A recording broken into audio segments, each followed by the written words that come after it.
In the world of investing, most of the time we invest in things that are called annuities. So an annuity is a continuing payment, which is usually a fixed annual total. The point of this is that we usually don't have a lump sum of money to put away. So you probably don't have $15,000 just sitting around. That doesn't discount compound interest. Compound interest is an important tool, but a lot of times we don't have the ability to put away a lot of money at once. We do it over time. So let's begin with an example.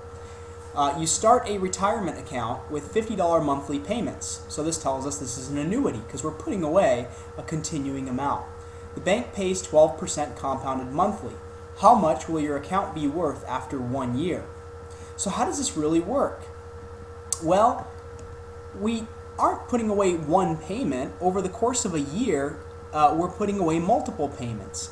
Now, because of the way interest works, we're going to assume payments are made at the end of the month instead of at the beginning.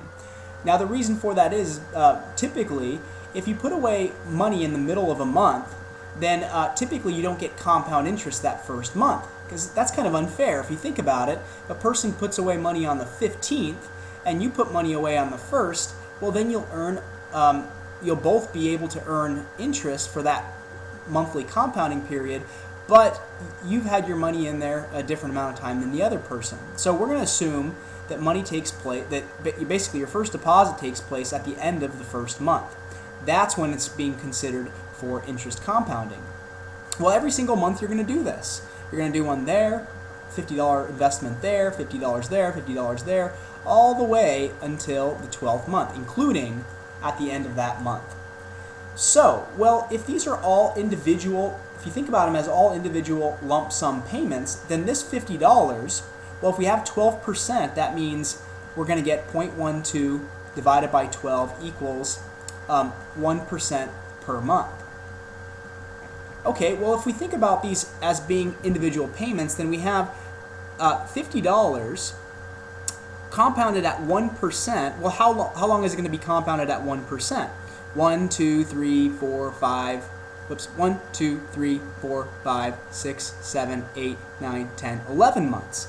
Since you put it at the end of the first month, you only have 11 months of interest earning power to go on there. Okay, well, that's basically for month 1. So the second month, well, you're also going to put away a $50 deposit, but now you're only going to be able to earn interest on it for 1, 2, 3, 4, 5, 6, 7, 8, 9, 10 months. So that one's only going to earn interest for 10 months. The third payment of $50, well, you guessed it, it's 1 month later, so now you only have 9 months remaining till the end of that year.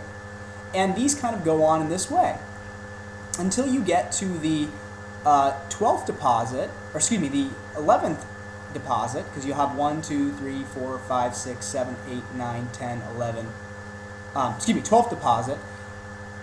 The 12th deposit will be $50, but it will not earn any interest because it's going to be in there for 0 months. So it's almost as if you put the money in and you took it right out.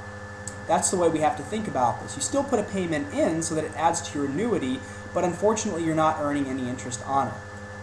So let's see what happened here. Now, at the end of the year, we're going to have the sum of all of these totals.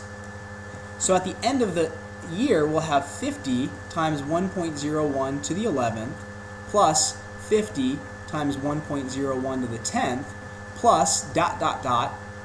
plus $50 times 1.01 to the 0. So basically we're getting 11, 10, 9, 8, 7, 6, 5, 4, 3, 2, 1, 0. Those are all our powers, and we add all those together. Now, if you can imagine this happening over the course of several years, this can be quite a hassle, right? So let's call this the sum. Let's call this the future value. So we will write this as the accumulated amount is all of this right here. The sum of all of these payments with the interest earned on top of them. Well, there's got to be an easier way. So here's a little trick. What we'll do is we'll multiply. This is really an equation, so we'll multiply it on both sides by 1.01. So 1.01 times A equals 1.01 times this total thing. So 50 times 1.01 to the 11th plus all the way down to 50 times 1.01 to the 0. So this is a little trick we're performing here.